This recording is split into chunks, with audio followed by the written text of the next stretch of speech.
여러분의 공정한 콘텐츠 산업을 응원합니다. 경기도와 경기콘텐츠진흥원이 함께하는 콘텐츠 공정법정. 안녕하세요. 아나운서 정은지입니다. 안녕하세요. 저는 짱변 신하나 변호사입니다. 안녕하세요. 저는 또다시 찾아온 안현진입니다. 사실 여기 있는 분은 그러니까요. 누구실까요? 저희 곤변이 저번 화에서는 같이 해줬었는데 네. 오늘은 짱변이라는 분이 오셨는데 네. 오, 짱변? 짱변? 예, 짱이 될 거예요. 지난 1, 2, 3회까지는 우리 조용관 변호사 곤변께서 그쵸. 친절하게 여러분에게 저작권에 대한 설명을 말씀을 드렸잖아요. 앞으로는 제가 여러 사례들에 대해서 여러분에게 더욱더 가깝고 친절한 설명을 좀 드리도록 하고자 합니다. 네, 곤변 수고하셨어요. 잘 가요. 저희 오늘 함께 살펴볼 사례는요. 오늘도 주제와 관련된 사진이 하나 준비가 돼 있거든요. 사진 먼저 보실까요? 오, 풍경 사진인가요, 이건? 오, 근데 이쁘긴 하네요. 이게 뭔가 네. 액자에 걸어둘 만한? 오늘이 굉장히 풍경 사진 같은 이 두 사진이 서로 소송이 걸렸다고 하는데요. 아이고. 어떤 일이었는지 우리 신하나 변호사님, 짱변께서 간단하게 설명해 주세요. 네, 오늘은 표절과 오마주에 대해서 여러분들께 설명을 드릴 건데요. 이 사진과 관련된 솔선 사건에 대해서 제가 설명을 드리도록 할게요. 여기 솔섬이라는 게 사실 어디 있는지 잘 모르긴 하는데 또 네네. 한국적인 지형 같기도 하고 네. 또 사진도 보면은 좀 뭔가 다르면서도 같긴 한데 네. 또 봐야 알 것 같아요. 네. 좀 굉장히 아름답죠. 네. 그러니까 이 왼쪽 사진은 영국 출신 사진작가 C가 2007년경에 인근 해수욕장의 감시탑을 먼저 촬영을 하고 차를 타고 돌아 나오는 길에 딱 요 솔섬을 발견을 한 거예요. 네. 운전하다가 네, 운전을 너무 예뻐. 막 하면서 그래서 여기가 강원도 삼척시입니다. 아. 그러니까 삼척시에서 이제 그 1시간 반 동안 차로 이제 머무르면서 사진을 찍은 건데요. 그리고 이제 너무 아름답잖아요. 네. 그 이 작품을 A라는 회사가 이 한국 저작권을 양도를 받은 거예요. 네. 그리고 처분권과 소유권까지 전부 다 양도를 받았는데 그 이후에 이 사진 이후에 솔섬이 굉장히 그 출사지로서 유명세를 타기 시작했어요. 이렇게 이쁘게 나왔는데 사실 사진 작가들이 가고 싶어요. 그렇죠. 그쵸. 이런 거 보면 꼭 한 번씩 카메라 들고 네, 가보고 맞아요. 싶고 이렇게 DSLR 들고 또 가보고 싶고 네. 그런 마음이 있거든요. 근데 이제 사진작가 D가 2010년경에 B 회사가 이제 주최한 이제 대한항공 여행사진 공모전에 이 오른쪽 솔섬 사진을 찍어서 출품을 했고요. 네. 그리고 그 공모전에서 이 사진이 입상을 합니다. 예, 그러고 나서 이제 그 B 회사가 요걸 광고에 사용을 해요. 네. 예, 그러자 이 사진의 저작권을 가지고 있던 A 회사가 이 B 회사를 상대로 손해배상 청구 소송을 한 사건이었어요. 네 사진, 내 사진 왜 네가 써? 이런 식으로 이제 그렇죠. 저작권을 침해한 거다. 내 사진 저작권을. 그러니까 한마디로 너네가 뺏겼다. 이렇게 나온 거죠. 그 사진 보면 좀 얼마만큼 좀 비슷해 보이세요? 저는 그냥 컬러감의 차이 정도? 그렇죠. 저는 좀 느낌이 다른 것 같아요. 뭔가 이 사진작가 시님의 이제 그런 느낌은 우울하고 뭔가 슬프고 감성을 봐야 돼요. 감성을. 감성을. 사진 감성을 봐야 돼요. 여기는 뭔가 좀 활기차고 뭔가 좀 좋은 그냥 검정색, 밝은색 그러니까 색감도 약간 좀 다르고 약간 차이가 좀 있어요. 제가 봤을 때도. 그러니까 이게 1심에서는 사실 판사님들이 사진에 대해서 뭘 아시겠어요? 아주 개인적인 의견입니다. 네. 죄송합니다.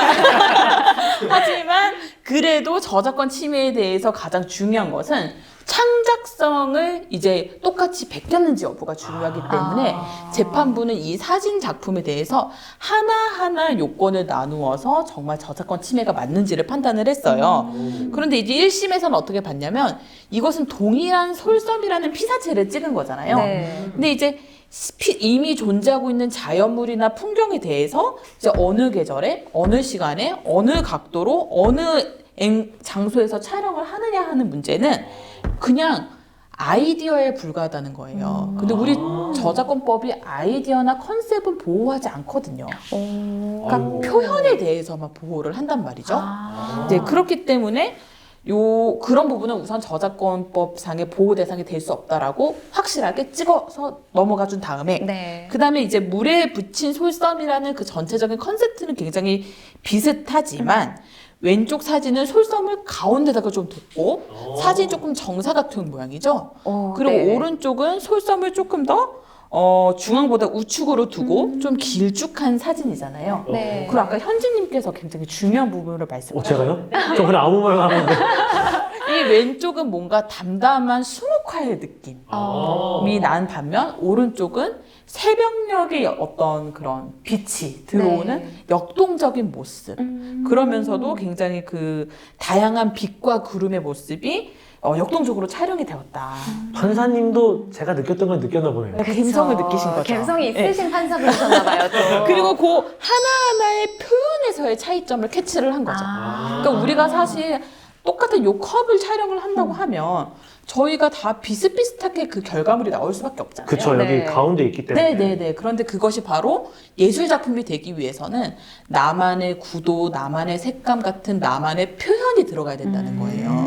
그러니까 이 두 사진은 그 피사체는 동일하지만 그 각각의 표현에 있어서 차이가 있고 요소별로 나눠보면 이런 차이가 있었다. 이렇게 1심 재판부는 판단을 한 거죠. 그리고 이제 2심에서도 당연히 항소했을 거잖아요. 2심에서도 저작권 침해가 인정이 안 됐어요. 근데 또 밝혀진 사실은 2006년도 그러니까 C가 이 왼쪽 사진을 촬영하기 이전에 이미 삼척 관광 전국 사진 공모전에서 솔섬을 주제로 한 사진이 이미 입상이 됐었다는 거예요. 그러니까 호산의 여명이란 사진인데 그 사진도 이 사진들과 굉장히 유사해요. 그러니까 2심 역시도 피사체의 선정, 구도의 선정, 빛의 방향과 양의 조절, 그리고 셔터 찬스의 포착, 카메라 각도, 셔터 속도 이런 촬영 방법들에 의해서 그런 것들을 요소별로 따져봤을 때 창작성을 인정할 수 없거나 또는 유사하지 않다라고 판단을 하여서 저작권 침해를 인정하지 않았습니다. 그럼 이 사례의 가장 중요한 핵심 쟁점은 어떤 거가 될까요? 그러니까 이 사례의 핵심은 바로 아이디어가 비슷하거나 전체적인 컨셉이 비슷하다고 하더라도 꼭 저작권 침해가 되는 것은 아니다. 구체적으로 외부에 표현된 창작적인 표현 형식이 저작권의 보호 대상이 된다라는 것이죠. 그러니까 우리 작가님들, 창작자분들 같은 경우는 표절 논란이 한번 일어나면 그렇죠. 정말 이제 씻을 수 없는 도덕성의 어떤 그런 침해가 네. 생기곤 하잖아요. 그렇죠. 타격이 되잖아요. 근데 이제 많은 작가님들이 다른 작품하고 이제 컨셉이 비슷하다는 이유로 굉장히 비난을 많이 받으시는데 근데 그게 꼭 저작권법 위반은 아니라는 거죠. 그러면 이제 이와 관련된 실제 판결문을 한번 우리 현진 배우님께서 읽어주실게요. 마이 턴이군요. 네, 제가 한번 읽어보도록 하겠습니다. 저작권 보호의 대상은 학문과 예술에 관하여 사람의 정신적 노력에 의하여 얻어진 사상 또는 감정을 말, 문자, 색 등에 의하여 구체적으로 외부에 표현한 창작적인 표현 형식이고 표현되어 있는 내용, 즉 아이디어나 이론 등의 사상과 및 감정 그 자체는 설사 그것이 독창적, 신규성이 있다 하더라도 원칙적으로 저작권의 보호 대상이 되지 않으므로 저작권의 침해 여부를 가리기 위하여 두 저작물 사이에 실질적인 일사성이 있는가의 여부를 판단함에 있어서도 창작적인 표현 형식에 해당되는 것만으로 가지고는 대비하여 하는 바 사진 저작물의 경우 피사체의 선정, 구도의 설정, 빛의 방향, 양의 조절, 카메라 각도의 설정, 셔터의 속도, 셔터 찬스의 포착, 기타 촬영 방법, 현상과 인화 등의 과정에서 촬영자의 개성과 창조성이 인정되어야만 그런 저작물에 해당되어 볼 수 있다. 라고 하는데 도저히 뭔 소리인지 하나도 뭐 대충 느낌은 가죠. 뭐 네. 빛의 창작, 뭐 셔터 속도 뭐 그런 것들 네. 개인의 느낌이잖아요. 맞아요. 근데 그거를 뭐 법으로 인정한다는 얘기인 것 같긴 한데 이해 잘 하신 거 아니에요? 요소를 잘 그럼요. 꼼꼼히 그 보겠다. 요소에 대해서 그 개인이 느끼는 것들을 어떻게 표현했는지가 우리 저작권법에서는 보호하는 영역이다. 그 사실 조금 이 저작권 침해를 인정하는 것이 조금 좀 애매하고 어려운 부분은 좀 있는 것 같아요. 네, 저희 이어서 표절과 관련된 사례 하나가 더 있다고 하는데요. 준비된 자료 화면 한번 보고 이야기 나눠보도록 하겠습니다. 이회수 작가님 이거 트위터 아닌가요? 네, 맞습니다. 이제 똥파리도 날개를 가졌으니까 날짐승이라고 주장하신다면 내키지는 않지만 수긍해드릴 수는 있습니다. 하지만 독수리와 독격이라고 우기신다면 비웃어 드리는 수밖에 없습니다. 굉장히 우리가 좀 평소엔 잘 쓰지 않는 네. 이 유니크한 문장이죠. 네. 이게 왜 이게 왜 저희 사례 나왔죠? 그러니까 이렇게 트위터의 짧은 글귀도 창작성을 인정할 수 있는지 여부가 좀 쟁점이 된 사건인데요. 이 사건은 무려 형사 사건입니다. 아이고. 아, 그런데 이제 우리는 저작권법 제136조 제1항에 따르면 지식재산권을 침해하면 5년 이하의 징역, 5천만 원 이하의 벌금에 처하거나 병과, 그러니까 둘 다 할 수도 있어요. 와. 아, 형을 받고 나서 돈도 갚.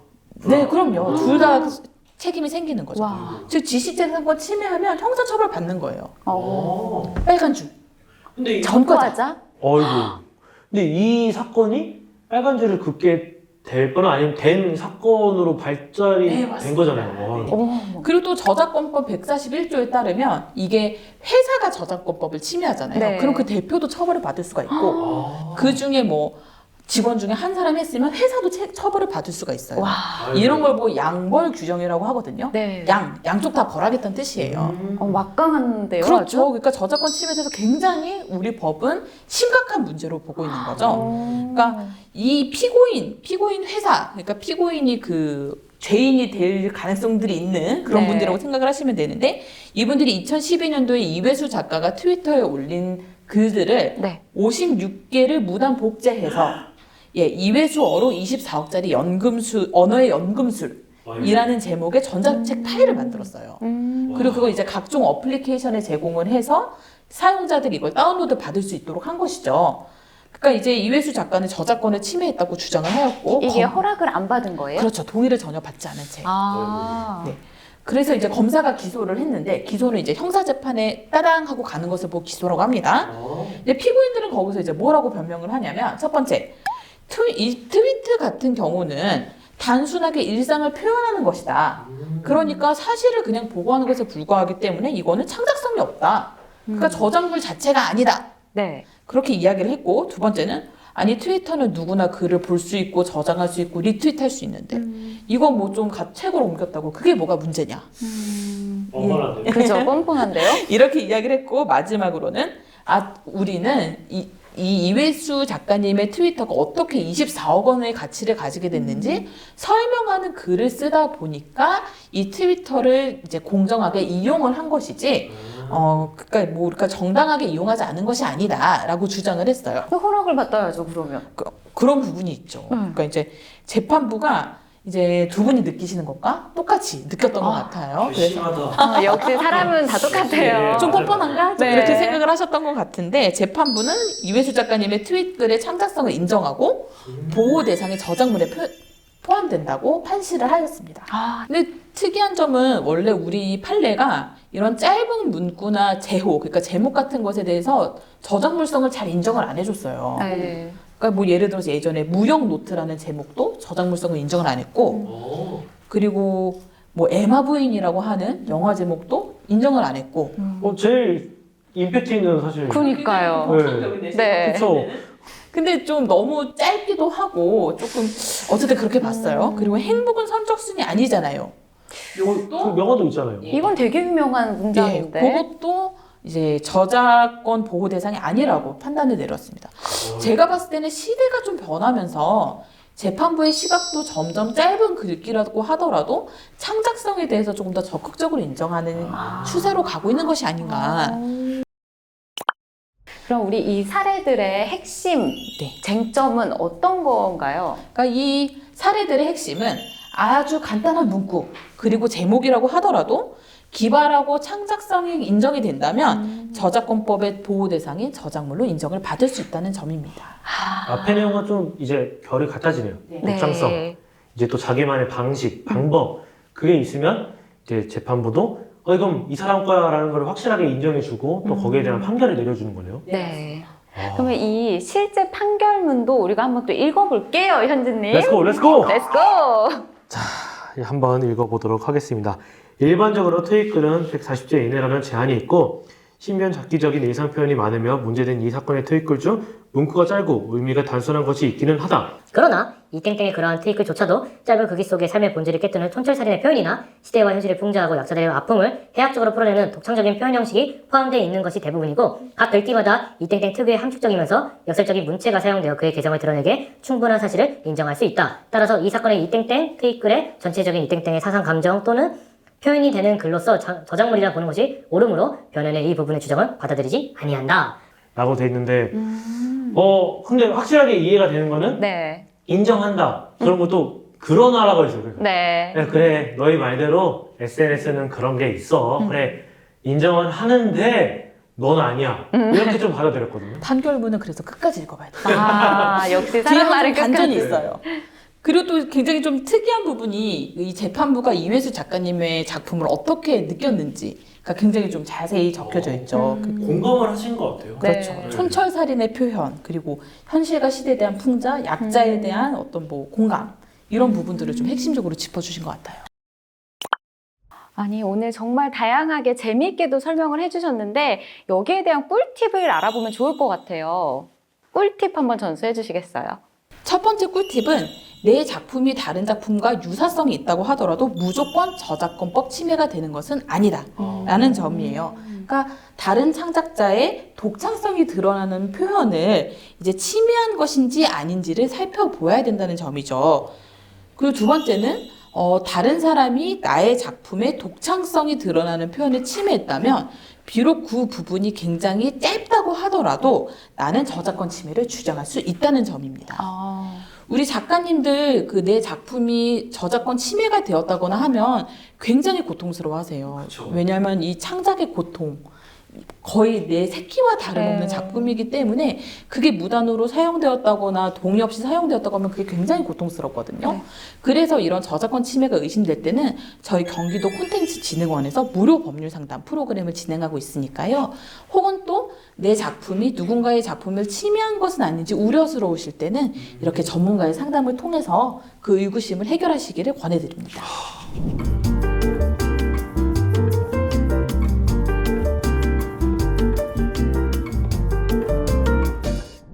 아, 네, 정말 좋은 꿀팁까지 다 전수를 해주셨는데요. 오늘 해주신 말씀을 듣다 보니까, 이게 내 저작권을 잘 지키려면, 이게 독창성을 내가 어떤 개성이 있는지, 아이덴티티를 가지고 있는지 잘 생각하고 있어야겠다라는 생각도 좀 들었습니다. 이런 것들이 사실은 좀 많이 어렵잖아요. 또 양심에 대한 부분도 있기도 한데 또 하다 보면은 실력 있는 사람들은 각자 알아서 좀 그런 걸 타파하지 않을까 생각이 좀 듭니다. 근데 어렵네요. 진짜 그쵸. 어려워요. 어우. 저도 오늘 얘기하면서 만약에 나한테 내가 이런 사건을 맡게 된다면 이 작가님의 어떤 독창적인 표현에 대해서 재판부를 설득해야 되는데 그렇다면 내가 이 작품을 깊게 이해하고 정말 그 하나하나 다 설명할 수 있을 정도의 어떤 깊이 있는 해석이 필요하겠구나 이런 생각이 들었어요. 아니 변호도 하셔야 되는데 평론도 하셔야 되는. 그러니까요. 또 감각, 예술적인 감각으로 또. 쉽지 않습니다. 역시 짱편이십니다. 전 짱이 될 거기 때문에. 네, 오늘도 이렇게 짱변 신하나 변호사님 또 안현준 배우님과 함께 표절에 관련된 사례들 살펴봤습니다. 5번째 에피소드도 많이 기대해 주세요. 여러분 감사합니다. 감사합니다. 안녕.